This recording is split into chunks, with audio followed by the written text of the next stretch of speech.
lang po, Alden, congratulations. Thank you, Miss Aubrey Carampel. Gaano kahalaga ang award na ito para sa Yes, the reason why talagang I'm looking forward to this award is really to send out a message for mental health awareness. Kasi parang somehow one way or another kasi medyo hindi siya napapansin. I'm sure there are a lot of people who's concerned as well, but parang I would just like to let everyone know that I'm also an advocate for it.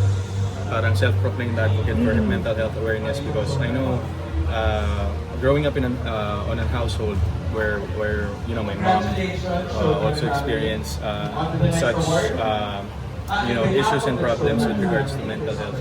I know how it feels and parang mas ang sarap lang magbigay ng tulong sa mga taong nakakaranas nito because I've experienced it as well personally and I was able to live above it. So para sa kanila to, this award is for them definitely. Then, paano mo kinaya yung lumangkas sa pagsusunod? Of course, people who are undergoing depression naman, all they need is time. Just give them time. Huwag nyo silang, sorry for the term, huwag nyo silang masyadong kulitin to be better, to be okay because sila lang po talaga ang makakatulong sa sarili nila and of course all the people that really takes care and who loves them unconditionally because that's how I really appreciate what happened during the time that I was undergoing that because all of the people, yung support system ko is nakaalalay lang sa akin and they're not forcing me to be better immediately just because of work, just because you have to do this and do that. But all we need, basically me, all I needed was time and prayers actually. So yun yung nakagaling sa akin. Kasi nakapit kasi yung malaki yung pumubash. No, doesn't affect me actually. I've been here for 15 years. It's part of it. People are entitled to their opinion, so bigay na natin. Okay na, support natin sila dyan.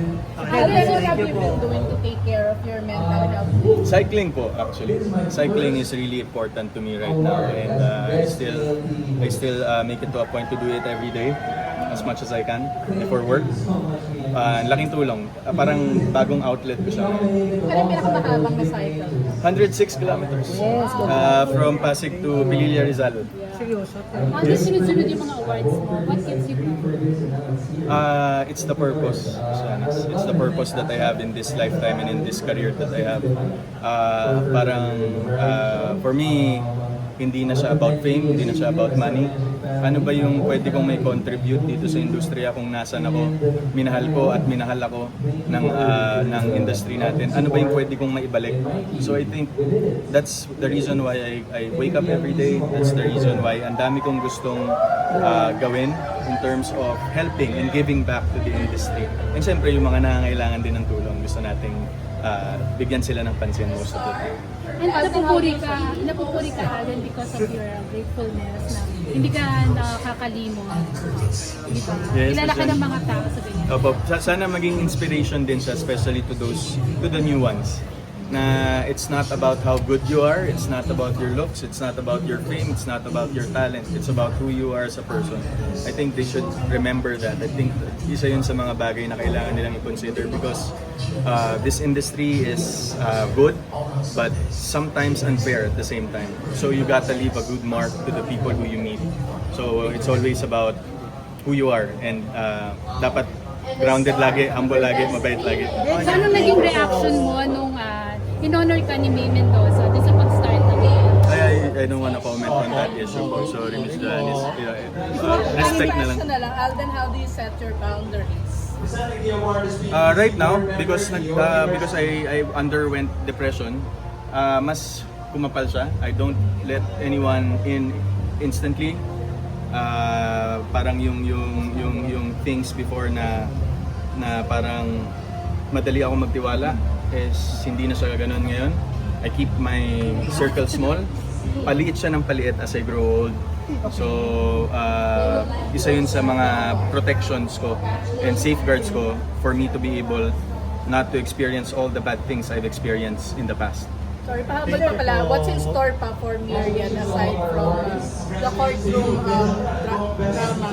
Yes, so it's currently we're gonna be going to LA in October for the LA Film Festival. Pumasok din sa doon. So it's gonna be shown on Netflix actually by the end of the year. Then we're doing one international show, actually hindi show, movie. And then I'll be doing a series this year. Actually next year pala, and one movie this year that I'll be directing as well. So yun for announcement. Alden, natanong, is there a chance to work again with Katrina? Maraming pa to. Pag may opportunity po, we'll see. Tingnan po natin. So far, wala pang napagbitigan natin. Wala pa po, Miss Janice.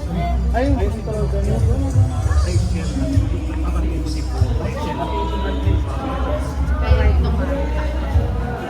Yeah, to Rachel, happy 18th birthday sa'yo. God bless you. Good luck sa lahat ng mga life choices mo and ingat ka palagi. See you soon. Thank you po. Thank you. Thank you.